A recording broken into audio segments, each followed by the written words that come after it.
Hi beautiful viewers, welcome back to my YouTube channel. ಎಲ್ಲರಿಗೂ ಹೊಸ ವ್ಲಾಗ್ಗೆ welcome ಮಾಡ್ತಾ ಮೊದಲನೇದಾಗಿ ಎಲ್ಲರಿಗೂ ಮಕರ ಸಂಕ್ರಾಂತಿ ಹಬ್ಬದ ಆರ್ಥಿಕ ಶುಭಾಶಯಗಳನ್ನ ತಿಳಿಸ್ತಾ ಇದ್ದೀನಿ. ಈ ವರ್ಷ ಎಲ್ಲರಿಗೂ ಆದಷ್ಟು ಒಳ್ಳೆಯದೇ ನಡೀಲಿ, ಎಲ್ಲರಿಗೂ ಒಳ್ಳೆಯದೇ ಆಗಲಿ ಅಂತ ಬಯಸ್ತಾ ಬೆಳಗ್ಗೆ ಬೇಗನೆ ಎದ್ದಿದ್ವಿ. ನಾನು ಈಚೆಗಡೆ ಕಸ ಎಲ್ಲ ಗುಡಿಸ್ಕೊಂಡು ಎಲ್ಲ ಕೆಲಸ ಮಾಡ್ಕೊತಾ ಇದ್ದೆ. ಅಷ್ಟೊಳಗೆ ಅಪ್ಪು ಕೂಡ ಎದ್ಬಿಟ್ಟ. ಅವನ ಪಕ್ಕ ಯಾರಾದರೂ ಇದ್ದರೆ ಆವಾಗ ಮಲಗ್ತಾನೆ, ಇಲ್ಲಾಂದರೆ ಪಟ್ ಅಂತ ಎದ್ದು ಬಿಡ್ತಾನೆ, ಯಾಕಂದರೆ ಹುಡುಕ್ತಾ ಇರ್ತಾನೆ ಕೈಯಲ್ಲಿ. ಹಾಗಾಗಿ ಅವನು ಕೂಡ ಎದ್ನಲ್ಲ, ಇನ್ನೇನು ಮಾಡೋಕ್ಕಾಗಲ್ಲ. ಅವನಿಗೆ ಜರ್ಕಿನ್ ಹಾಕ್ಬಿಟ್ಟು ಅವ್ರ ತಂದೆ ಹತ್ರ ಬಿಟ್ಟಿದ್ದೆ. ಅವನು ಹಾಲು ಕರಿಯೋದನ್ನೆಲ್ಲ ನೋಡ್ತಾ ಇದ್ದ. ನಮಗೆ ಸಂಕ್ರಾಂತಿ ಹಬ್ಬ ಅಂದರೆ ಹಸುಗಳು, ಅವಕ್ಕೆ ಅಂದರೆ ಮೈಯೆಲ್ಲ ತೊಳೆದು ಅವಕ್ಕೆ ಅಲಂಕಾರ ಮಾಡಿ ಅವಕ್ಕೆ ಪೂಜೆ ಮಾಡಿ ಪ್ರಸಾದ ನೈವೇದ್ಯನ ಇಡೋದು. ಎಲ್ಲ ಹಳ್ಳಿ ಕಡೆ ನೀವು ನೋಡ್ಬೋದು, ಎಲ್ಲ ಅದೇ ಥರನೇ ಇರುತ್ತೆ. ಕೆಲವೊಬ್ಬರು ಏನು ಮಾಡ್ತಾರೆ, ನವಧಾನ್ಯ ಏನು ಬೆಳೆದಿರ್ತಾರೆ ಅಲ್ಲ, ಅಂದರೆ ರಾಗಿ ಗೋಧಿ ಈ ಥರ ಏನು ಬೆಳೆದಿರ್ತಾರೋ ಅದನ್ನು ಹಾಕಿ ಸುಗ್ಗಿ ಥರ ಅವರು ಮಾಡ್ತಾರೆ. ನಮಗೆ ಆ ಥರ ಯಾವುದೂ ಇಲ್ಲ, ನಾವು ಯಾವುದು ಅಂದರೆ ಬೆಳೆದು ಯಾವುದು ಮಾಡೋ ಥರ. ಹಾಗಾಗಿ ಹಸುಗಳ್ನ ಮೈಯೆಲ್ಲ ತೊಳಿತಾಯಿದ್ರು. ಅಪ್ಪು ಕೂಡ ಅಲ್ಲೇ ಫೋನ್ ಕೊಟ್ಟು ಅವ್ರ ತಂದೆ ಕೂರಿಸಿದ್ರು, ಒಂದು 5 ನಿಮಿಷ ನಾನು ಕೆಲಸ ಮಾಡ್ಕೊಳ್ಬೇಕಲ್ಲ ಅಂತ. ಹಾಗೆ ನಾನು ನೆನ್ನೆನೇ ಆಲ್ಮೋಸ್ಟ್ ಎಲ್ಲನೂ ಕೆಲಸ ಮುಗಿಸ್ಕೊಂಡ್ಬಿಟ್ಟಿದ್ದೆ. ಇನ್ನೇನಿದ್ರು ಬೆಳಗ್ಗೆ ಎದ್ದು ಒಲೆನ ಒರೆಸಿ ಅದಕ್ಕೆ ಪೂಜೆ ಮಾಡಿ ಆನಂತರ ನಾನು ಏನಿದ್ರು ಅಡುಗೆಗಳನ್ನು ಮಾಡ್ಕೊಳ್ಳೋದು. ಹಾಗಾಗಿ ಈ ಹಬ್ಬಗಳಲ್ಲಿ ಏನಾಗುತ್ತೆ ಅಂದರೆ ಕೆಲವು ಸತಿ ಅಡುಗೆ ನೀಟಾಗಿ ಬರಲ್ಲ ಅನ್ನೋ ಭಯ ಇರುತ್ತೆ. ಅದರಲ್ಲಿ ನನಗೂ ಕೂಡ ಅಷ್ಟೇ. ನಾವು ಯಾಕಂದರೆ ಅದನ್ನು ನಾವು ಟೇಸ್ಟ್ ಮಾಡಲ್ಲ. ಡೈಲಿ ಅಡುಗೆ ಆದರೆ ಸ್ವಲ್ಪ ಸಾಂಬಾರು ಟೇಸ್ಟ್ ಮಾಡ್ತೀವಿ, ಉಪ್ಪಿದ್ರೆ ಖಾರ ಇದ್ದರೆ ಆ ಥರ ಆಗಿಬಿಡುತ್ತೆ. ಆದರೆ ಹಬ್ಬದ ಟೈಮಲ್ಲಿ ನಾವು ಹಾಗೆ ಮಾಡೋ ಹಾಗಿಲ್ಲ. ಯಾಕೆಂದರೆ ದೇವ್ರಿಗೂ ಕೂಡ ನೈವೇದ್ಯ ಇಡೋದ್ರಿಂದ ನಾವು, ಹಾಗೆ ನಮ್ಮ ಹಸುಗಳಿಗೂ ಕೂಡ ನಾವು ನೈವೇದ್ಯ ಪ್ರಸಾದವನ್ನು ಇಡೋದ್ರಿಂದ ಅದನ್ನು ನಾವು ಯಾವುದೇ ರೀತಿಯಾಗಿ ಇರೋಂತಹ ಎಂಜಲನ್ನು ಮಾಡಬಾರ್ದು. ಎಂಜಲ್ ಮಾಡಿದ್ರೆ ಅದು ಸಾರ್ಥಕ ಸಿಗಲ್ಲ. ಹಾಗಾಗಿ ನಾವು ಎಂಜಲ್ ಮಾಡ್ದೇ ಅಂದರೆ ಏನು ನಾವು ಅಡುಗೆ ಮಾಡ್ತೀವಲ್ಲ ಅದೆಲ್ಲ ಚೆನ್ನಾಗಿ ಬರಲಿ ಅಂತ ಆ ಒಲೆಗೆ ಪೂಜೆ ಮಾಡಿ ಆನಂತರ ನಾನು ಅಡುಗೆಗಳನ್ನ ಸ್ಟಾರ್ಟ್ ಮಾಡ್ಕೊಳ್ತೀನಿ. ಕೆಲವು ಸತಿ ಹಬ್ಬಗಳಲ್ಲಿ ನಾನು ಆದಷ್ಟು ಇದೇ ರೀತಿಯಾಗಿ ಮಾಡ್ತೀನಿ. ಕೆಲವು ಸತಿ ವಾರಗಳಲ್ಲಿ ವಾರ ನಾವು ಮಾಡ್ತೀವಲ್ಲ ಅವಾಗೂ ಕೂಡ ಇದೇ ಥರ ಪೂಜೆ ಮಾಡಿ ಆಮೇಲೆ ಅಡುಗೆನ ಸ್ಟಾರ್ಟ್ ಮಾಡ್ಕೊಳ್ತೀನಿ. ಹಾಗಾಗಿ ಅಡುಗೆ ಚೆನ್ನಾಗಿ ಬರಲಿ ಅಂತ ಹೇಳೋ ಕಾರಣಕ್ಕೆ ಅಷ್ಟೇ. ಹಾಯ್ ಎಲ್ಲರಿಗೂ ಮಕರ ಸಂಕ್ರಾಂತಿ ಹಬ್ಬದ ಆರ್ಥಿಕ ಶುಭಾಶಯಗಳು. ಇವತ್ತು ಬೆಳಗ್ಗೆನೇ ಎದ್ದು ಆಲ್ಮೋಸ್ಟ್ ಎಲ್ಲ ಕೆಲಸನ ಮುಗಿಸಿ ಪೂಜೆ ಒಂದು ಮಾಡಬೇಕು. ಹಾಗೆ ಇವಾಗ ಗೆಣಸು ಕಡಲೆಕಾಯಿ ಎಲ್ಲ ನೆನ್ನೆನೇ ನಾನು ಎಲ್ಲ ತೊಳೆದು ಕುಕ್ಕರಲ್ಲಿ ಹಾಕಿ ಇಟ್ಟಿದ್ದೀನಿ. ಇವಾಗ ನೀರು ಹಾಕಿ ಅದನ್ನು ಬೇಯಿಸ್ಬೇಕಷ್ಟೇ. ಒಲೆನೂ ಇವಾಗ ಪೂಜೆ ಮುಗಿಸಿದ್ದೀನಿ. ಅದನ್ನ ಇಟ್ಬಿಟ್ಟು ಆಮೇಲೆ ದೇವ್ರ ಪೂಜೆ ಮಾಡೋಣ. ಇವತ್ತು ಹೇಗೆ ಹೋಗುತ್ತೆ ವಿಡಿಯೋ ಅಂತ ನೋಡೋಣ ಬನ್ನಿ. ನೆನ್ನೆನೇ ನಾನು ನಿಮಗೆ ಗೊತ್ತು ಆಲ್ಮೋಸ್ಟ್ ಎಲ್ಲ ರೆಡಿ ಮಾಡ್ಕೊಂಡಿದ್ದೆ. ಕಡಲೆಕಾಯಿ ಎಲ್ಲ ಸಪ್ರೇಟ್ ಮಾಡಿದ್ದೆ, ಅವರೆಕಾಯಿನೂ ಎಲ್ಲ ಸಪ್ರೇಟ್ ಮಾಡಿ ಇವಾಗ ನೆನ್ನೆನೇ ಎಲ್ಲ ಎತ್ತಿಟ್ಟಿದ್ದೆ. ಕುಕ್ಕರಲ್ಲಿ ಹಾಕಿ ಇಕ್ಕಿದ್ದೆ. ಇವಾಗ ಉಪ್ಪು ಹಾಕಿ ನೀರು ಹಾಕಿ ಅದನ್ನು ಬೇಯಿಸ್ಕೊಳ್ತಾ ಇದ್ದೀನಿ. ಆಮೇಲೆ ನಾನು ಪೂಜೆಗೆ ರೆಡಿ ಮಾಡ್ಕೊಳ್ಳೋಣ ಅಂತ ಹೇಳ್ಬಿಟ್ಟು ಅಷ್ಟೇ. ಹಾಗೆ ಖಾರ ಪೊಂಗಲು ಸಿಹಿ ಪೊಂಗಲು ಮಾಡಬೇಕು. ಮೊದಲು ಪೂಜೆ ಎಲ್ಲ ಮುಗಿಸ್ಕೊಂಡು ಆಮೇಲೆ ಅದನ್ನು ಮಾಡ್ತೀನಿ. ನೈವೇದ್ಯಕ್ಕೆಲ್ಲ ಮಾಡಬೇಕಲ್ಲ, ಬರೀ ನಾಷ್ಟಕ್ಕೆ ಮತ್ತು ನೈವೇದ್ಯಕ್ಕೆ ಎರಡಕ್ಕೂ ಮಾಡ್ಕೊಳ್ತೀನಿ. ಇವತ್ತು ಅಪ್ಪು ಬೇಗ ಎದ್ದಿರೋದ್ರಿಂದ ಕೆಲಸನೇ ಆಗಿಲ್ಲ ಅಂತ ಹೇಳ್ಬೋದು. ಅವನು ಬೇಗ ಎದ್ದಿರೋದ್ರಿಂದ ನಮ್ಮ ಕೆಲಸ ಏನು ಎಲ್ಲ ನಿಧಾನವಾಗಿ ನಡೀತಾ ಇದೆ ಅಂತಲೇ ಹೇಳ್ಬೋದು. ಅವನು ಎದ್ದಿರಲಿಲ್ಲ ಅಂದಿದ್ರೆ ಆಲ್ಮೋಸ್ಟ್ ನಾವು ಕೆಲಸ ಮುಗಿಸ್ಕೊಂಡ್ಬಿಡ್ತಾ ಇದ್ವಿ. ಅವನು ಎದ್ದಿರೋದಕ್ಕೆ ಅವನ್ನ ನೋಡ್ಕೊಬೇಕು, ಅವ್ನಿಗೆ ಹಾಲು ಕುಡಿಸ್ಬೇಕು, ಈ ಥರ ಆಗ್ಬಿಟ್ಟಿದೆ. ಈ ಥರ ಹಬ್ಬಗಳಲ್ಲಿ ಏನಾಗ್ಬಿಡುತ್ತೆ ಅಂದರೆ ಮಕ್ಕಳೇನಾದರೂ ಬೇಗ ಎದ್ದಾಗ ನಮಗೆ ತುಂಬಾ ತೊಂದರೆ ಆಗುತ್ತೆ. ಅಪ್ಪು ನೋಡ್ಬೋದು, ನಾನು ಕ್ಯಾಮ್ರಾ ಇಟ್ಟಿದ್ರೆ ಅದನ್ನು ಅಳ್ಳಾಡಿಸ್ತಾ ಇದ್ದ. ಹೀಗೆ ಅವ್ನು ಅದಕ್ಕೋಸ್ಕರ ನಾನು ಸ್ನಾನ ಮಾಡಿಸಿರಲಿಲ್ಲ. ಯಾಕಂದರೆ ತುಂಬ ಗಲೀಜು ಮಾಡ್ಕೊಂಬಿಡ್ತಾನೆ, ಹೋಗ್ತಾನೆ ಗಲೀಜು ಮಾಡ್ತಾನೆ ಬರ್ತಾನೆ. ಅವಾಗವಾಗ 2 ಸತಿ ಮಾಡೋಕ್ಕಾಗಲ್ಲ. ಅವ್ನು ಎಷ್ಟೊತ್ತು ಆಟ ಆಡ್ತಾನೋ ಆಟ ಆಡಲಿ. ನಾವು ಯಾವಾಗ ಪೂಜೆ ಮಾಡೋಕ್ಕೆ ಸ್ಟಾರ್ಟ್ ಮಾಡ್ತೀವೋ ಆವಾಗ ಅವನಿಗೆ ಸ್ನಾನ ಮಾಡಿಸಿ ರೆಡಿ ಮಾಡೋಣ ಅಂತೇಳಿ ಸುಮ್ಮನಾದೆ. ನಾನಿವಾಗ ದೇವ್ರ ಪೂಜೆಗೆ ಎಲ್ಲನೂ ರೆಡಿ ಮಾಡಿಕೊಂಡೆ. ಅಂದರೆ ದೇವ್ರ ಪಾತ್ರೆಗಳನ್ನೆಲ್ಲ ತೊಳೆದು ಫೋಟೋ ಎಲ್ಲ ಒರೆಸಿ ಅರ್ಶಿನ ಕುಂಕುಮ ಎಲ್ಲ ಇಟ್ಟು, ಆಮೇಲೆ ಹಾಲಲ್ಲೂ ನೀವು ನೋಡ್ಬೋದು ದೇವ್ರ ಫೋಟೋಗಳಿದ್ದಾವೆ, ಅದಕ್ಕೂ ಕೂಡ ಎಲ್ಲ ಒರೆಸಿ ಹೂವು ಎಲ್ಲ ಇಟ್ಟೆ. ದೇವ್ರ ಮನೆ ಒಳಗೆ ಮಾತ್ರ ಹೂವು ಇಡಬೇಕಾಗಿತ್ತು. ಹಾಗಾಗಿ ಅದನ್ನು ಬಂದು ಇಡ್ತಾಯಿದ್ದೆ. ಪ್ರವೀಣವ್ರು ಬಂದು ಅವರು ಕೂಡ ಫ್ರೆಶ್ ಅಪ್ ಆಗಿ, ಹಸುಗಳಿಗೆ ನಾವು ಹಾರಗಳು ತಂದಿರಲಿಲ್ಲ ನೆನ್ನೆ. ಅವರು ಯಾವುದೋ ಇದರಲ್ಲಿ ಮರ್ತು ಬಂದುಬಿಟ್ಟಿದ್ರು. ತಿರ್ಗಾ ಹೋಗಿ ಅವರು ತೊಗೊಂಬರೋಕ್ಕೆ ಅಂತ ಹೋಗಿದ್ದರು. ನಾನಿವಾಗ ನೈವೇದ್ಯಕ್ಕೆ ರೆಡಿ ಮಾಡ್ಕೊಳ್ತಾ ಇದ್ದೀನಿ. ಸಿಹಿ ಪೊಂಗಲ್ಲು ಮತ್ತು ಖಾರ ಪೊಂಗಲ್ನ ಮಾಡ್ಕೊಳ್ತಾ ಇದ್ದೀನಿ ಅಷ್ಟೇ. ಹಾಗೆ ಇವಾಗ ದೇವ್ರ ಪೂಜೆಗೆಲ್ಲ ರೆಡಿ ಮಾಡಿದ್ದೀನಿ. ಪ್ರವೀಣ್ ಅವರು ಹಸುಗಳಿಗೆ ಅಂತ ಹೇಳ್ಬಿಟ್ಟು ಹಾರ ತಂದಿರಲಿಲ್ಲ ನಿನ್ನೆ, ಹಾಗಾಗಿ ತರಕ್ಕೆ ಹೋಗಿದ್ದಾರೆ. ಇವಾಗ ನಾನು ಒಂದೇ ಸತಿ ಅಂದರೆ ಖಾರ ಪೊಂಗಲು ಸಿಹಿ ಪೊಂಗಲ್ ಎರಡೂ ಮಾಡೋ ಥರ ಒಂದೇ ಕುಕ್ಕರ್ಗೆ ಅನ್ನ ಮತ್ತು ಬೇಳೆನೇ ಬೇಯಿಸ್ಕೊಂಡ್ಬಿಡ್ತೀನಿ. ಆಮೇಲೆ ಸಪ್ರೇಟಾಗಿ ಎಷ್ಟು ಬೇಕೋ ತೊಗೊತೀನಿ. ನಾಷ್ಟಕ್ಕೆ ಮಾತ್ರ ಖಾರ ಪೊಂಗಲ್ ಮಾಡ್ತೀನಿ. ಸಿಹಿ ಪೊಂಗಲ್ ಸ್ವಲ್ಪ ಜಾಸ್ತಿ ಮಾಡ್ತೀನಿ, ಸ್ವಲ್ಪ ನೈಟ್ವರೆಗೂ ತಿನ್ನೋದಕ್ಕೂ ಚೆನ್ನಾಗಿರುತ್ತೆ ಅಂತ. ಅಪ್ಪಗಿನ್ನೂ ಸ್ನಾನ ಮಾಡಿಸಿಲ್ಲ, ಅವನಿನ್ನೂ ಆಟ ಆಡ್ತಾ ಇದ್ದಾನೆ. ಅವ್ರ ಅಪ್ಪ ಬಂದ ಮೇಲೆ ಅವನಿಗೂ ಸ್ನಾನ ಮಾಡಿಸಿ ಆಮೇಲೆ ಒಟ್ಟಿಗೆ 3 ಜನನೂ ರೆಡಿಯಾಗಿ ಪೂಜೆ ಮಾಡೋಣ ಅಂತ ಅಂದ್ಕೊಂಡಿದ್ದೀವಿ. ಹಾಗೆ ನೀವೆಲ್ಲ ಹೇಗೆ ಹಬ್ಬ ಸೆಲೆಬ್ರೇಟ್ ಮಾಡ್ತಾ ಇದ್ದೀರಾ ಅಂತ ನನಗೂ ಕೂಡ ಕಮೆಂಟ್ ಸೆಕ್ಷನಲ್ಲಿ ಕಮೆಂಟ್ ಕೂಡ ಮಾಡಿ, ಹೇಗೆಲ್ಲ ಹಬ್ಬ ಆಚರಿಸಿದ್ರಿ ಅಂತಲೂ. ಇವಾಗ ಫಸ್ಟು ಕ್ವಿಕ್ಕಾಗಿ ಅಡುಗೆ ಒಂದು ಮಾಡ್ಕೊಂಡ್ಬಿಡ್ತೀನಿ. ಟಿಫನ್ ಟೈಮ್ ಕೂಡ ಆಯಿತು, ನೋಡ್ಬೋದು 9:30 ಆಗಿಬಿಟ್ಟಿದೆ ಆಲ್ರೆಡಿ. ಹಾಗಾಗಿ ಎರಡೂ ಕ್ವಿಕ್ಕಾಗಿ ಮಾಡ್ಕೊಂಡ್ಬಿಡ್ತೀನಿ. ಬೆಳಗ್ಗೆ ಎಷ್ಟು ಬೇಗ ಎದ್ದು ಬೇಗನೆ ಪೂಜೆ ಮಾಡಬೇಕು ಅಂತ ಅಂದ್ಕೊಂಡ್ರು ಆಗೋದಿಲ್ಲ. ಯಾಕಂದರೆ ಅಪ್ಪು ಬೇಗನೆ ಎದ್ಬಿಟ್ಟು, ನಾವು ಎದ್ದಿದ ತಕ್ಷಣ ಪಟ್ಟಂತ ಎದ್ಬಿಟ್ಟು ಒಂದು ಅರ್ಧ ಗಂಟೆಗೆ. ಹಾಗಾಗಿ ಎಷ್ಟು ಬೇಗ ಮಾಡಬೇಕು ಅಂತ ಅಂದ್ಕೊಂಡ್ರು ಆಗಲ್ಲ, ಮಕ್ಕಳು ಇರೋ ಮನೇಲಂತೂ. ಅದರಲ್ಲಿ ಒಬ್ಬರೇ ಎಲ್ಲ ಮಾಡಬೇಕು ಅಂದರೆ ಸ್ವಲ್ಪ ಕಷ್ಟ. ಇವಾಗ ಪ್ರವೀಣ್ ಅವ್ರು ಹಾಲು ಕರೆದ್ರು, ಅವ್ರು ತಿರ್ಗಾ ಅದನ್ನು ತೊಗೊಂಡೋಗಿ ಹಾಕಿ ತಿರ್ಗಾ ಅಲ್ಲಿಂದ ಬಂದು ಹಸುಗಳ ಮೈಯೆಲ್ಲ ತೊಳೆದು ತುಂಬ ಸ್ವಲ್ಪ ಹೆವಿ ಅಂತ ಅನ್ನಿಸ್ತು ಈ ವರ್ಷ. ನೋಡೋಣ, ಅವ್ರು ಬಂದಿದ್ದ ತಕ್ಷಣ ಎಲ್ಲ ಪ್ರಸಾದಕ್ಕೆ ನೈವೇದ್ಯಕ್ಕೆಲ್ಲ ರೆಡಿ ಮಾಡಿಬಿಟ್ರೆ ಆಮೇಲೆ ನೆಕ್ಸ್ಟ್ ನಾನು ಪೂಜೆ ಒಂದು ಮಾಡ್ಕೊತೀನಿ. ಅಂದರೆ ನಮ್ಮ ಕಡೆ ಅಂದರೆ ನಾನು ರೂಢಿ ಮಾಡ್ಕೊಂಬಂದಿರೋದು ಸಂಕ್ರಾಂತಿ ಹಬ್ಬಕ್ಕೆ ಅಂದರೆ ಬೆಳಗ್ಗೆ 1 ಟೈಮ್ ಆದರೂ ನಾವು ಸಿಹಿ ಪೊಂಗಲು ಖಾರ ಪೊಂಗಲೆಲ್ಲ ಮಾಡಬೇಕು ಅಂತ, ನೈವೇದ್ಯಕ್ಕಾಗಲಿ ದೇವ್ರಿಗೆ ಆಮೇಲೆ ಹಸುಗಳಿಗಾಗಲಿ ಇದಕ್ಕೆ ಮಾಡಬೇಕು ಅಂತ ಅಷ್ಟೇ. ನಾನು ಇವಾಗ ಸಿಂಪಲಾಗಿ ಹೇಗೆ ಮಾಡೋದು ಅಂತ ತೋರಿಸ್ಕೊಡ್ತೀನಿ. ಹಾಗೆ ಇವಾಗ ಒಂದು ಕಡಾಯಿನ ಇಟ್ಕೊಂಡು ಅದಕ್ಕೆ ಸ್ವಲ್ಪ ಎಣ್ಣೆನೋ ಇಲ್ಲ ತುಪ್ಪನಾದರೂ ಹಾಕ್ಕೊಂಡು ನೀವು ಯಾವ್ಯಾವ ಥರ ಡ್ರೈ ಫ್ರೂಟ್ಸ್ ಬೇಕೋ ಅದನ್ನೆಲ್ಲ ನೀವು ಹಾಕ್ಕೊಂಡು ಸ್ವಲ್ಪ ಫ್ರೈ ಮಾಡಿಕೊಂಡು ಸಪ್ರೇಟಾಗಿ ಎತ್ತಿಟ್ಕೊಳ್ಳಿ. ಇವಾಗ ನೋಡ್ಬೋದು ನಾನು ಕುಕ್ಕರಲ್ಲಿ ಬೇಯಿಸಿಟ್ಟಿರುವಂಥ ಅಕ್ಕಿ ಮತ್ತು ಬೇಳೆ ಎರಡು ಕರೆಕ್ಟಾಗಿ ಕನ್ಸಿಸ್ಟೆನ್ಸಿಲಿ ನಂಗೆ ಬೆಂದಿದೆ. ಇವಾಗ ನಾನು ಅದನ್ನ ಸಪ್ರೇಟಾಗಿ ಅಂದರೆ ಸಿಹಿ ಪೊಂಗಲ್ಗೆ ನನಗೆ ಎಷ್ಟು ಬೇಕೋ ಅಷ್ಟು ಮಾತ್ರ ಎತ್ಕೊತೀನಿ. ಯಾಕಂದರೆ ನಾನು ಇದಕ್ಕೆ ಉಪ್ಪು ಆ್ಯಡ್ ಮಾಡಿಲ್ಲ, ನಾನು ಹೇಳಿದ್ದೀನಿ. ಉಪ್ಪು ನಾವು ಬರೀ ಖಾರ ಪೊಂಗಲ್ಗೆ ಮಾತ್ರ ನಾನು ಹಾಕ್ಕೊತೀನಿ, ಸಿಹಿ ಪೊಂಗಲ್ಗೆ ನಾವು ಹಾಕಲ್ಲ ಅಲ್ವಾ. ಸೊ ಸಿಹಿ ಪೊಂಗಲ್ ಅಂದರೆ ಗೊತ್ತಿರುತ್ತೆ ಯಾರು ಉಪ್ಪು ಹಾಕಲ್ಲ ಅಂತ, ಹಾಗಾಗಿ ಆಮೇಲೆ ಉಪ್ಪು ಹಾಕಿ ಬೇಯಿಸಿದ್ದಾರೆ ಅಂತ ಅಂದ್ಕೊಂಬಿಡಿ. ಇವಾಗ ನಾನು ಸಪ್ರೇಟಾಗಿ ಅನ್ನ ಬೇಳೆನ ತೆಗೆದಿಟ್ಕೊಂಡು ಇವಾಗ ನಾನು ಬೆಲ್ಲನ ಚಚ್ಕೊಂಡು ಪಾಕ ಮಾಡ್ಕೊಂಡಿದ್ದೆ ಅಲ್ವಾ. ಅಂದರೆ ಪಾಕ ಅಂದರೆ ತುಂಬ ಗಟ್ಟಿಗೂ ಇರ್ಬೋದು, ನೋಡ್ಬೋದು ನೀವು ತುಂಬ ತೆಳ್ಳಗಿದೆ. ಆ ಥರ ನಾನು ಸೋಸ್ಕೊತಾ ಇದ್ದೀನಿ ಬೆಲ್ಲನ. ಯಾಕೆ ಅಂದರೆ ನೀವು ನೋಡ್ಬೋದು ಅದರಲ್ಲಿ ಕಲ್ಲು ಮಣ್ಣು ಒಂಥರ ಅಂದರೆ ಗಲೀಜು ಕೂಡ ಇರುತ್ತೆ. ಅದಕ್ಕೆ ಸೋಸ್ಕೊಂಡು ನೀವು ಬೆಲ್ಲನ ನಾವು ಸಿಹಿ ಪೊಂಗಲ್ ಮಾಡಬೇಕಾದ್ರೆ ಯೂಸ್ ಮಾಡ್ಕೊಳ್ಳಿ, ಕೆಲವೊಂದು ಹೇಳೋಕ್ಕಾಗಲ್ಲ. ಹಾಗಾಗಿ ಇವಾಗ ನಾನು ಅನ್ನ ಮತ್ತು ಬೇಳೆಗೆ ಅದನ್ನು ಮಿಕ್ಸ್ ಮಾಡ್ಕೊತೀನಿ ಚೆನ್ನಾಗಿ ಎರಡು. ಅಂದರೆ ಅದು ನೀಟಾಗಿ ಸ್ವೀಟ್ ಇರಬೇಕು, ಬೇಳೆ ಸ್ವಲ್ಪ ಸ್ವೀಟಾಗಿರುತ್ತೆ, ಇನ್ನೂ ಬೆಲ್ಲ ಹಾಕಿರೋದ್ರಿಂದ ಇನ್ನೂ ಚೆನ್ನಾಗಿ ಸ್ವೀಟ್ ಬರುತ್ತೆ. ಆಮೇಲೆ ನಾನು ಏಲಕ್ಕಿ ಕಾಯಿನ ಚೆನ್ನಾಗಿ ಒಂದು 8ರಿಂದ 9 ನಾನು ಸುಲಿದು ಇಟ್ಕೊಂಡಿದ್ದೆ, ಅದನ್ನು ಕೂಡ ಇವಾಗಲೇ ನಾನು ಆ್ಯಡ್ ಮಾಡ್ಕೊಳ್ತಾ ಇದ್ದೀನಿ. ಆಮೇಲೆ ನಾವು ಏನು ಡ್ರೈ ಫ್ರೂಟ್ಸ್ನ ಕರೆದು ಇಟ್ಕೊಂಡಿದ್ವಲ್ಲ ಅದನ್ನು ಅರ್ಧದಷ್ಟು ಮಾತ್ರ ನಾನಿಲ್ಲಿ ಹಾಕ್ಕೊತೀನಿ. ಒಂದು 5 ನಿಮಿಷ ಅದು ಅನ್ನಕ್ಕೆಲ್ಲ ಹಿಡಿಬೇಕು ಬೆಲ್ಲದ ಪಾಕ. ಹಾಗಾಗಿ ಒಂದು 5 ನಿಮಿಷ ಹಾಕ್ಕೊಂಡು ಚೆನ್ನಾಗಿ ಅದನ್ನು ತಿರುಗಿಸಿ ತಟ್ಟೆ ಮುಚ್ಚಿ ಆಮೇಲೆ ನಾನು ಲಾಸ್ಟಿಗೆ ತಟ್ಟೆ ತೆಗೆದು ಅದಕ್ಕೆ ನಾನು ಇನ್ನೇನು ಬಾದಾಮು ಹಾಕಬೇಕಾಯಿತು. ಹಾಗಾಗಿ ಬಾದಾಮ್ ಹಾಕಿ ಜಸ್ಟ್ ಮಿಕ್ಸ್ ಮಾಡಿ ಬಾದಾಮನ್ನ ಮೇಲ್ಗಡೆ ಮಾತ್ರ ಹಾಕಿ ತಟ್ಟೆ ಮುಚ್ಚಿ ಆಫ್ ಮಾಡಿದೆ ಗ್ಯಾಸ್ನ. ಸಿಹಿ ಪೊಂಗಲ್ ಸೂಪರಾಗಿ ರೆಡಿಯಾಗಿರುತ್ತೆ. ಹಾಗೆ ಅಪ್ಪಗೂ ಕೂಡ ಸ್ನಾನ ಮಾಡಿಸಿ ಅವನಿಗೆ ಪಂಚೆ ಮತ್ತು ಶರ್ಟ್ನ ಹಾಕಿದೆ. ಈ ಪಂಚೆ ಶರ್ಟು ನಾವು ಅವನಿಗೆ 9 ತಿಂಗಳಲ್ಲಿ ಮುಡಿ ಕೊಡಬೇಕಾದ್ರೆ ತರಿಸಿದ್ದು. ಇವಾಗ ಅವನಿಗೆ ಪರ್ಫೆಕ್ಟಾಗಿ ಆಗ್ತಾಯಿದೆ, ತುಂಬ ಚೆನ್ನಾಗಿ ಕಾಣಿಸ್ತಾ ಇದ್ದ. ಅವ್ನ ಫೋಟೋಸ್ ಎಲ್ಲ ಇನ್ಸ್ಟಾಗ್ರಾಮ್ಗೆ ಹಾಕಿದ್ದೆ ಆ್ಯಂಡ್ ರೀಲ್ಸ್ ಕೂಡ ಹಾಕಿದ್ದೆ, ತುಂಬ ಜನ ಇಷ್ಟಪಟ್ಟಿದ್ರಿ. ಹಾಗೆ ನಾನಿಲ್ಲಿ ಖಾರ ಪೊಂಗಲ್ನು ಕೂಡ ಮಾಡಿಕೊಂಡೆ, ಅದನ್ನೇ ನಾನು ನಿಮ್ಮ ಜೊತೆ ಶೇರ್ ಮಾಡ್ಕೊಂಡಿಲ್ಲ, ಯಾಕಂದರೆ ತುಂಬ ಸತಿ ಶೇರ್ ಮಾಡಿದ್ದೀನಿ. ಹಾಗೆ ಸೀರೆ ಉಟ್ಕೊಂಡು ದೇವಸ್ಥಾನಕ್ಕೆ ಅಂತ ಹೇಳ್ಬಿಟ್ಟು ರೆಡಿ ಆಗ್ತಾ ಇದ್ದೆ. ಇವತ್ತು ನಾನು GRV ಕಲೆಕ್ಷನ್ಸ್ ಅವರಿಂದ ಬ್ಯೂಟಿಫುಲ್ ಆಗಿರುವಂಥ ಜ್ಯುವೆಲರಿನ ತರಿಸ್ಕೊಂಡಿದ್ದೆ. ಇವ್ರ ಹತ್ರ ಇದು ಒಂದೇ ಅಲ್ಲ, ಇನ್ನೂ ಸುಮಾರು ಬ್ಯೂಟಿಫುಲ್ ಆಗಿರುವಂಥ ಜ್ಯುವೆಲರಿ ಕಲೆಕ್ಷನ್ಸ್ ಇದ್ದಾವೆ. ನಿಮಗೇನಾದರೂ ಬೇಕು ಆ್ಯಂಡ್ ಇಂಟ್ರೆಸ್ಟ್ ಏನಾದರೂ ಇದ್ದರೆ ಈ ವಿಡಿಯೋ ಡಿಸ್ಕ್ರಿಪ್ಷನಲ್ಲಿ ನಾನು ಅವರ ಇನ್ಸ್ಟಾಗ್ರಾಮ್ ಪೇಜಿನ ಲಿಂಕನ್ನು ಕೊಟ್ಟಿರ್ತೀನಿ, ಒಂದು ಸತಿ ಚೆಕ್ಔಟ್ ಮಾಡಿ. ಹಾಗೆ ಇವ್ರದ್ದು ನಂಬರ್ ಕೂಡ ನಾನು ಡಿಸ್ಕ್ರಿಪ್ಷನಲ್ಲಿ ಮೆನ್ಷನ್ ಮಾಡಿರ್ತೀನಿ, ನೀವು ಬೇಕಾದರೆ ಅವ್ರನ್ನ ಕಾಂಟ್ಯಾಕ್ಟ್ ಕೂಡ ಮಾಡ್ಬೋದು. ಹಾಗೆ ಇಲ್ಲಿ ಹಸುಗಳ್ನ ಸಾಲಾಗಿ ನಿಲ್ಲಿಸಿ ಅರಿಶಿನ ಕುಂಕುಮ ಎಲ್ಲ ಇಟ್ಟಿದ್ದಾರೆ ಪ್ರವೀಣ್ ಅವರು. ಇವಾಗ ಹಾರ ತೊಗೊಂಬರಕ್ಕೆ ಹೋಗಿದ್ರಲ್ಲ, ಹಾರ ತೊಗೊಂಬಂದು ಹಾರ ಎಲ್ಲ ಹಾಕ್ತಾ ಇದ್ದಾರೆ. ಅಂದರೆ ಕೆಲವು ಸತಿ ಏನಾಗುತ್ತೆ ಅಂತ ಅಂದರೆ ಒಂದೊಂದು ಗ್ಯಾಪ್ನೇ ಇರುತ್ತೆ, ಒಂದೊಂದು ಗ್ಯಾಪ್ನೇ ಇರಲ್ಲ, ಈ ಥರ ಆಗಿಬಿಡುತ್ತೆ. ಹಾಗಾಗಿ ನಾನು ದೇವ್ರ ಪೂಜೆ ಮಾಡ್ಕೊಳ್ಬೇಕಾಗಿತ್ತು. ಅದಕ್ಕೆ ಅವ್ರು ಹಾರ ಹಾಕೋ ಅಷ್ಟೊತ್ತಿಗೆ ನಾನು ದೇವ್ರ ಪೂಜೆ ಮಾಡ್ಕೊಂಬಿಡೋಣ ಅಂತೇಳಿ ಅವ್ರು ಹಾರ ಹಾಕ್ತಾಯಿದ್ರು. ನಾನು ಬಂದು ದೇವ್ರ ಪೂಜೆನ ಮಾಡ್ಕೊಳ್ತಾ ಇದ್ದೆ. ಹಬ್ಬ ಅಂದ್ರೇ ಏನೋ ಒಂಥರ ಪಾಸಿಟಿವ್ ವೈಬ್ಸ್ ಅಲ್ವಾ, ನಿಜ ತುಂಬಾ ಖುಷಿ ಆಗುತ್ತೆ. ಅದರಲ್ಲೂ ನನಗೆ ಈ ಥರ ಹಬ್ಬ ಹರಿದಿನ ಆಚರಿಸೋದು ತುಂಬಾ ಖುಷಿ, ಯಾಕಂದರೆ ಒಂಥರ ನೆಮ್ಮದಿ ಇರುತ್ತೆ ನಮಗೆ. ಹಾಗಾಗಿ ನಾನು ಕೂಡ ರೆಡಿಯಾಗಿ ಆಮೇಲೆ ದೇವ್ರ ಪೂಜೆ ಎಲ್ಲ ಮುಗಿಸಿ ಆಮೇಲೆ ಈಚೆ ಬಂದು ನಾನು ಅಪ್ಪು ಇಬ್ಬರು ಹಸುಗಳಿಗೆ ಪೂಜೆ ಮಾಡಿದ್ವಿ. ಅವ್ನಿಗೇನೋ ಒಂಥರ ಖುಷಿ, ಅದನ್ನು ನೋಡ್ತಾ ಇದ್ರೆ ಅವನು ಕೂತ್ಕೊಂಡ್ಬಿಟ್ಟಿದ್ದ. ಆಮೇಲೆ ನನ್ನ ಹತ್ರ ಕಡ್ಡಿ ಅಂದರೆ ಊದುಗಡ್ಡಿನೂ ಈಸ್ಕೊಂಡು ಅವನು ನಾನು ಮಾಡೋ ಥರ ಮಾಡ್ತೀನಿ ಅಂತೇಳಿ ಮಾಡ್ತಾಯಿದ್ದ.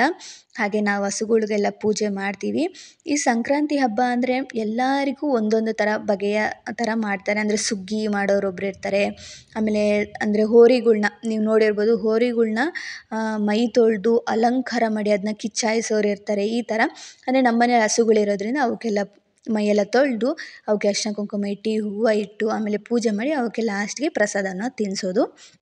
ಹೀಗೆ ಅದರಲ್ಲೂ ಹೋರಿ ಇರೋ ಮನೇಲಂತೂ ತುಂಬಾ ಅದ್ಭುತವಾಗಿ ಮಾಡ್ತಾರೆ ಅಂತಲೇ ಹೇಳ್ಬೋದು. ಯಾಕಂದರೆ ಅದನ್ನ ಅಲಂಕಾರ ಮಾಡೋದೇ ಒಂದು ತುಂಬಾ ಇದು ಮಾತ್ರ ಅಷ್ಟು ಚೆನ್ನಾಗಿರುತ್ತೆ. ಅಷ್ಟು ಅಲಂಕಾರ ಎಷ್ಟು ಚೆನ್ನಾಗಿ ಮಾಡಿರ್ತಾರೆ ಆ ಹೋರಿಗಳಿಗೆ ಅಲಂಕಾರನ, ಅದು ನೋಡೋದಕ್ಕೆ 2 ಕಣ್ಣು ಸಾಕಾಗೋದಿಲ್ಲ ನಿಜವಾಗ್ಲೂ. ನಾನು ಇದನ್ನೊಂದು 2-3 ಸತಿ ನೋಡಿದ್ದೀನಿ ಅಷ್ಟೇ, ಆ ಥರ ಹೋರಿನ ಅಲಂಕಾರ ಮಾಡೋದು. ನನ್ನ ಹಸ್ಬೆಂಡ್ ಅವರ ಫ್ರೆಂಡ್ ಮನೇಲಿ ಹೋರಿ ಇದೆ, ಅಲ್ಲಿಗೆ ಹೋಗಿ ಅವ್ರು ಅಲಂಕಾರನ ಮಾಡಿದರು. ನನಗದು ಫೋಟೋಸ್ ಯಾವುದೂ ಸಿಗಲಿಲ್ಲ, ಹಾಗಾಗಿ ಸುಮ್ಮನಾದೆ. ತುಂಬ ಚೆನ್ನಾಗಿರುತ್ತೆ ಆ ಥರ ಹೋರಿಗಳಿಗೆ ಅಲಂಕಾರ ಮಾಡಿ ಆ ಕಿಚ್ಚು ಹಾಯಿಸೋದು ಇದೆಲ್ಲ. ನಮ್ಮೂರಲ್ಲೂ ಗೊತ್ತಿಲ್ಲ ನನಗೆ, ಎಲ್ಲೋ ಮಾಡ್ತಾಯಿದ್ರಂತೆ, ಆದರೆ ನಾವು ಹೋಗೋಕ್ಕಾಗಿರಲಿಲ್ಲ. ಯಾಕಂದರೆ ನೈಟ್ಗೆ ನಾನು ಅಡುಗೆ ಎಲ್ಲ ಮಾಡ್ಕೊಳ್ಬೇಕಾಗಿತ್ತು. ಹಾಗಾಗಿ ಆಮೇಲೆ ಪ್ರವೀಣ್ ಅವರೆಲ್ಲ ಹೊರಗಡೆ ಹೋಗಬೇಕು, ಕೆಲಸ ಇದೆ ಅಂತ ಹೇಳಿದ್ರಲ್ಲ, ಹಾಗಾಗಿ ಸುಮ್ಮನಾದ್ವಿ. ಇವಾಗ ಕಂಪ್ಲೀಟಾಗಿ ನಾನು ಪೂಜೆ ಮಾಡಿದ ಮೇಲೆ ನಾವು ಪ್ರಸಾದವನ್ನು ಹಸುಗಳಿಗೆ ಇಡೋದು.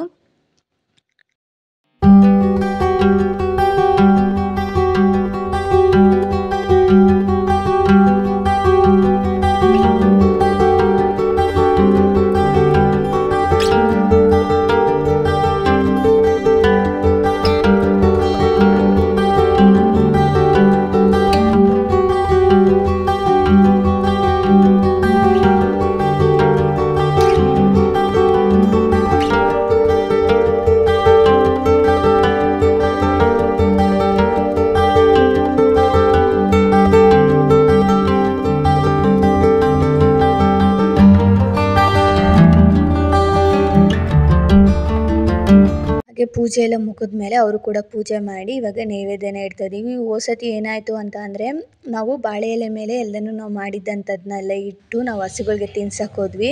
ಆದರೆ ಅದೇನು ಮಾಡಿಬಿಡ್ತು ಅಂದರೆ ಎಲ್ಲ ಚೆಲ್ಲಾಡ್ಬಿಡ್ತು, ಕೆಳಗೆಲ್ಲ ಬಿಸಾಕ್ಬಿಡ್ತು.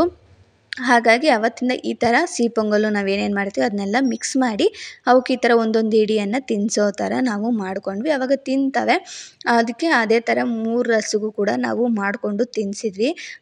ಆದರೆ ನಂದಿನಿ ನೋಡ್ಬೋದು ತಿಂತಾನೇ ಇರಲಿಲ್ಲ, ಆಮೇಲೆ ತಿಂದರು. ಆದರೆ ಅವ್ರಿಗೂ ಗೊತ್ತಾಗಲ್ಲ ಅಲ್ವಾ ಹಸುಗಳಿಗೆ ಸ್ಟಾರ್ಟಿಂಗು ಅಂದರೆ ಏನು ಅನ್ನೋ ಥರ ಇರುತ್ತೆ. ಹಾಗಾಗಿ ಆಮೇಲೆ ಅಪ್ಪು ಕೂಡ ಒಂದಿಷ್ಟು ಫೋಟೋ ವೀಡಿಯೋಸ್ ಎಲ್ಲ ತಕ್ಕೊಂಡ್ವಿ. ಅಪ್ಪು ಅಂತೂ ಭಯನೇ ಇಲ್ಲ, ನೋಡಿ ಹೆಂಗೆ ನಿಂತಿದ್ದಾನೆ, ಪಂಚೆ ಅಗ್ಲಿಸ್ಕೊಂಡು ನಿಂತಿದ್ದ. ಅದ್ರ ಮುಂದೆ ನಾವು ಗುದ್ದಿತದೆ ಅಂತ ಹೇಳ್ತಾಯಿದ್ರು, ಅವ್ನು ಕೇಳ್ತಾ ಇಲ್ಲ.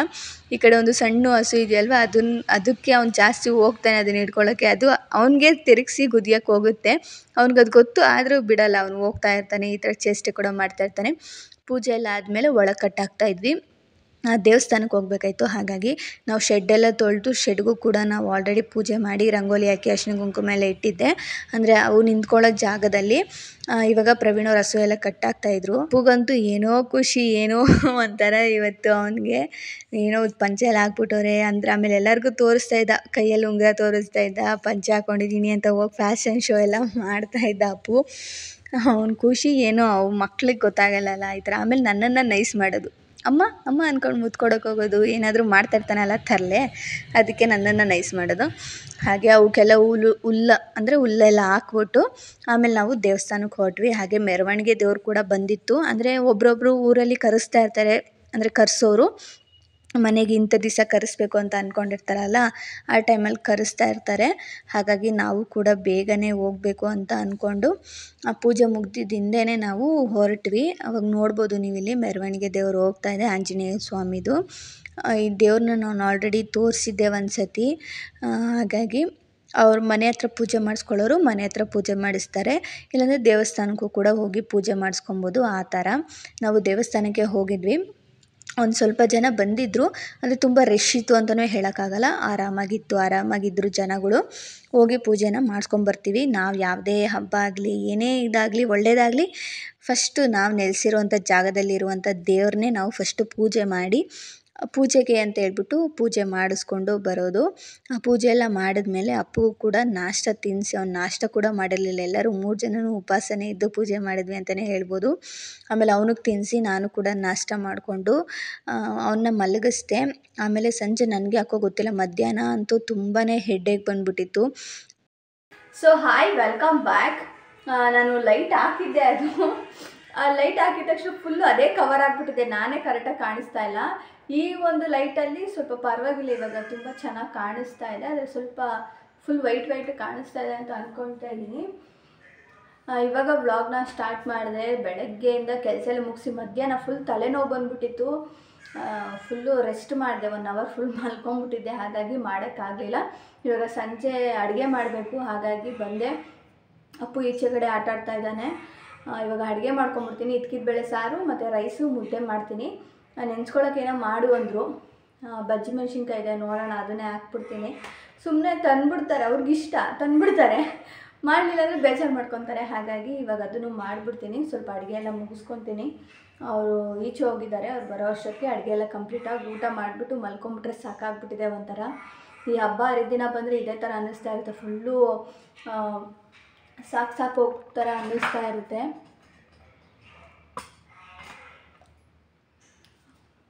ಫಸ್ಟು ಈ ಥರ ಲೈಟ್ ಬರ್ತಾನೆ ಇರಲಿಲ್ಲ, ಇವಾಗ ನೋಡಿದ್ರೆ ಇಷ್ಟು ಡಾರ್ಕಾಗಿ ಬೀಳ್ತಾ ಇದೆ. ಆ್ಯಂಡ್ ಆ ಲೈಟ್ ಆಫ್ ಮಾಡಿಬಿಟ್ಟಿದ್ದೀನಿ, ಆದರೂ ಹತ್ರ ಬೀಳ್ತಾ ಇದೆ.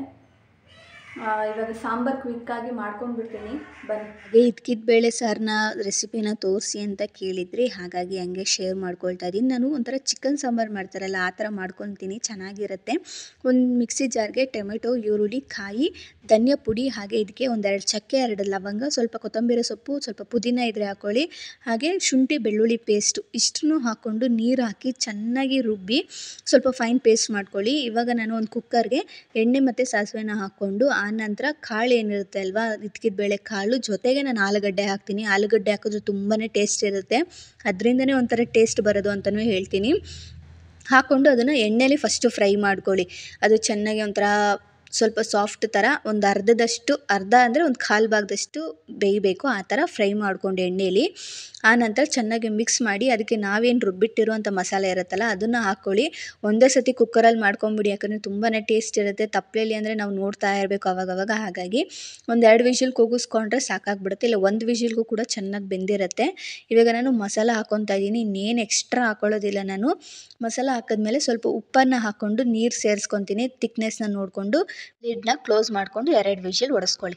ಹಾಗೆ ಪಾಪುಗೆ ಯಾವ ಥರ ಡ್ರೈ ಫ್ರೂಟ್ಸ್ ಕೊಡ್ತೀರಾ ಅಂತ ಕೇಳಿದ್ರಿ, ಈ ಥರನೇ ಕೆಲವು ಸತಿ ತಟ್ಟೆಗೆ ಹಾಕಿ ಒಂದು 4-5 ದ್ರಾಕ್ಷಿ, 4 ಬಾದಾಮಿನ ಹಾಕಿ ಕೊಡ್ತೀನಿ. ಅವನು ಅಗೆದು ತಿಂತಾನೆ. ಕೆಲವು ಸತಿ ಏನು ಮಾಡ್ತಾರೆ ಮಕ್ಕಳು ಅಂದರೆ, ನಾವು ಅಗೆಯೋದಕ್ಕೆ ಕೊಟ್ಟಿಲ್ಲ ಅಂದರೆ ಅವ್ರು ಅಗೆಯೋದನ್ನೇ ಮರ್ತು ಬಿಡ್ತಾರೆ. ಅಪ್ಪನೂ ಹಾಗೆ ಮಾಡ್ದ, ಅವನಿಗೆ ಚಪಾತಿ ಇದೇನು ಕೊಡದಿರ ಬರೀ ಸರಿ ತಿನ್ನಿಸಿದ್ದಕ್ಕೆ ಅವನು ಅಗೆಯೋದನ್ನೇ ಬಿಟ್ಬಿಟ್ಟ. ಹಾಗಾಗಿ ಅವನಿಗೂ ಕೂಡ ನಾನು ಇವಾಗ ಅಗೆಯೋ ಥರನೇ ಚಪಾತಿ, ದೋಸೆ ಪ್ರತಿಯೊಂದನ್ನು ಕೊಡ್ತೀನಿ ಅವನಿಗೆ. ಸೊ ಹಾಗಾಗಿ ನೋಡ್ಬೋದು ಅವನು ಚೆನ್ನಾಗಿ ಅಗೆದು ತಿಂತಾನೆ. ಬೆಳಗ್ಗೆ ಹೊತ್ತು ಅಷ್ಟೇ ಈ ಥರ ಕೊಡ್ತೀನಿ. ಕೆಲವು ಸತಿ ಅವನು ನೈಟ್ ಟೈಮು ಕೇಳ್ತಾನೆ ಕೊಡಿ ಅಂತ, ಆವಾಗ ಕೊಟ್ಟು ನಾನು ಬಿಸಿನೀರನ್ನ ಕುಡಿಸಿ ಮಲಗಿಸ್ತೀನಿ. ಅವಾಗ ಏನೂ ಆಗೋದಿಲ್ಲ, ಜೀರ್ಣ ಕೂಡ ಆಗುತ್ತೆ. ಈ ಥರನೇ ಅಪ್ಪಗೆ ನಾನು ಕೊಡೋದು. ಕೆಲವು ಸತಿ ಏನು ಮಾಡ್ತೀನಿ ಅಂದರೆ ಅವನಿಗೆ ಮಿಲ್ಕ್ ಶೇಕ್ ಮಾಡಿ ಕೊಟ್ಬಿಡ್ತೀನಿ, ಬರೀ ಬಾದಾಮ್ದು ಇಲ್ಲ ಫುಲ್ಲು ಡ್ರೈ ಫ್ರೂಟ್ಸ್ನ ನೆನಾಕಿ ಕೊಡ್ತೀನಿ. ಈ ಥರ ಮಾಡಿ ಕೊಡ್ತೀನಿ ಅವನಿಗೆ. ಅದರಲ್ಲೇನು ಡಿಫ್ರೆಂಟಾಗಿ ಏನು ಕೊಡೋದಿಲ್ಲ, ನಾನು ಇದೇ ಥರನೇ ಕೊಡೋದು. ಚೆನ್ನಾಗಿದೆಯಾ? ಅಗಿತಾ ಇದೆಯಾ? Very good. ಪಪ್ಪಿ ಕೊಡು, ಫ್ಲೈಂಗ್ ಕಿಸ್ ಕೊಡು, flying kiss. Very good. Sambar whistle ಹೊಡೆಯೋ ಅಷ್ಟೊತ್ತಿಗೆ ನಾನು ಬಜ್ಜಿಗೆ ರೆಡಿ ಮಾಡ್ಕೊಳ್ತಾ ಇದ್ದೀನಿ. ಹಾಗೆ ಪಕ್ಕದಲ್ಲಿ ನಾನು ಮುದ್ದೆಗೂ ಕೂಡ ಇಟ್ಟಿದ್ದೀನಿ. ಕೆಲವು ಸತಿ ನೈಟ್ ಏನಾಗುತ್ತೆ ಅಂದರೆ ಟ್ಯೂಷನ್ ಇದ್ದಾಗ ಪರವಾಗಿಲ್ಲ ಹೆಂಗೋ ಅಡ್ಜಸ್ಟ್ ಮಾಡ್ಕೊಬೋದು. ಆದರೆ ಟ್ಯೂಷನ್ ಇಲ್ಲ ಅಂದಾಗ ಪ್ರವೀಣ್ ಅವರು ಎಲ್ಲೋ ಈಚೆ ಹೋಗಿದ್ದಾರೆ ಅಂದಾಗ ನನಗೆ ಸ್ವಲ್ಪ ಕಷ್ಟ. ಅಯ್ಯೋ ಇವನ್ನ ನೋಡ್ಕೊಬೇಕು, ಅವನ್ನ ಕೂರಿಸ್ಕೊಬೇಕಲ್ಲಿ. ಆ ಟೈಮಲ್ಲಿ ನಾನು ಈ ಥರ ತಟ್ಟೆಗೆ ಏನಾದರೂ ಹಾಕಿ ಕೊಟ್ಬಿಡ್ತೀನಿ. ಕೆಲವು ಸತಿ ಅವ್ನು ಏನು ಕೇಳ್ತಾನೋ ಅದನ್ನು ಕೊಡ್ತೀನಿ. ಅವ್ನು ಡ್ರೈ ಫ್ರೂಟ್ಸ್ನ ಹೆಚ್ಚಾಗಿ ಕೇಳ್ತಾ ಇದ್ದಾನೆ ಇವಾಗ, ಕೊಡಿ ಅಂತ. ಕೆಲವು ಸತಿ ಬೆಳಗ್ಗೆ ಕೇಳ್ತಾನೆ, ಕೆಲವು ಸತಿ ಸಂಜೆ ಕೇಳ್ತಾನೆ. ಸಂಜೆ ಹೊತ್ತು ಕೊಡ್ಬೋದಾ, ಜೀರ್ಣ ಆಗುತ್ತೆ ಅನ್ನೋರಿಗೆ ಖಂಡಿತವಾಗ್ಲೂ ಕೊಡಿ. ಒಂದು ಲೋಟ ಬಿಸಿನೀರು ಕೊಡಿ, ಆವಾಗ ಏನಾಗಲ್ಲ. ಇವಾಗ ಕರೆಕ್ಟಾಗಿ ಸಾಂಬಾರು ನೋಡ್ಬೋದು ಹದವಾಗಿ ರೆಡಿಯಾಗಿದೆ.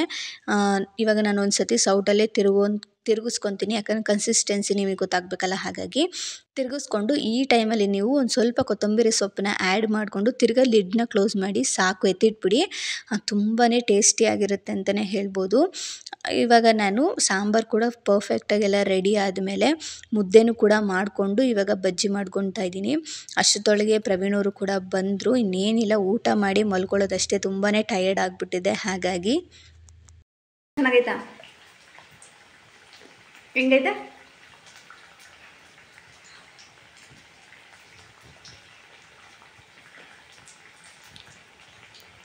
ಮುದ್ದೆ, ಇಟ್ಕಿದ ಬೇಳೆ ಸಾರು, ಹಾಗೆ ಬಜ್ಜಿ. ಊಟ ಅಂತೂ ತುಂಬಾ ಚೆನ್ನಾಗಿತ್ತು. ಆ್ಯಂಡ್ ಊಟ ಎಲ್ಲ ಮುಗಿಸ್ಕೊಂಡು ಹಾಗೆ ಬೆಳಗ್ಗೆ ತೆಗ್ದಿರೋ ಒಂದಿಷ್ಟು ಫೋಟೋಸ್ನ ಅಟ್ಯಾಚ್ ಮಾಡಿದ್ದೀನಿ. ಅಪ್ಪು ತುಂಬಾ ಕ್ಯೂಟಾಗಿ ಕಾಣಿಸ್ತಾ ಇದ್ದ. ಹೋಪ್ ಈ ವಿಡಿಯೋ ಸಣ್ಣ ವಿಡಿಯೋ ಆಗಿರುತ್ತೆ ಅಂತ. ಈ ವಿಡಿಯೋ ಏನಾದರೂ ನಿಮ್ಗೆ ಇಷ್ಟ ಆಗಿದೆ ನನ್ನ ಚಾನಲ್ಗೆ ಹೋಗಿ ಸಬ್ಸ್ಕ್ರೈಬ್ ಆಗೋದನ್ನ ಮರಿಬೇಡಿ. ಸಬ್ಸ್ಕ್ರೈಬ್ ಆದರೆ ಬೆಲ್ ಬಟನ್ನು ಕೂಡ ಕ್ಲಿಕ್ ಮಾಡಿಬಿಡಿ. ಹಾಗೆ ನಿಮ್ಮ ಅನಿಸಿಕೆಗಳನ್ನ ನನಗೆ ಕಮೆಂಟ್ ಮೂಲಕ ತಿಳಿಸಿ ಅಂತ ಹೇಳ್ತಾ ಸಿಗೋಣ ಮುಂದಿನ ವಿಡಿಯೋದಲ್ಲಿ. ಅಲ್ಲಿವರೆಗೂ take care, bye bye. Thank you for watching.